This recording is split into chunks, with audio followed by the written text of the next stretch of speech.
जहांगीर भाई, एक सवाल लेते जाएं। जिस तरह आपने आम इंतखाबात में अवाम का फैसला कबूल किया और आज आप MPA नहीं है, आज अवाम फैसला दे रही है जी कि सिर्फ सच होना चाहिए।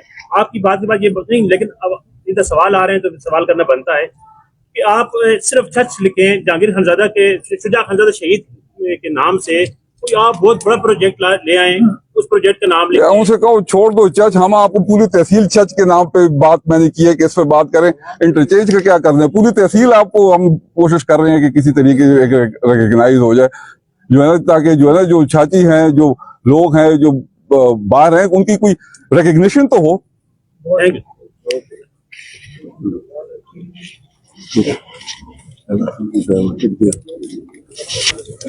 इस पे अभी ये आपका फर्ज है कि आप एक एक शख्स से, एक एक सियासी से आपने जो है ना पूछना है कि भाई उन्होंने ये बात की है, आप इसको एंडोर्स करते हैं या नहीं, और एक एक घर जो है ना आप ये पैगाम पहुंचाए कि ताकि हम कदम बढ़ाएं और जो है ना छत को इसकी असली शिनाख्त दें।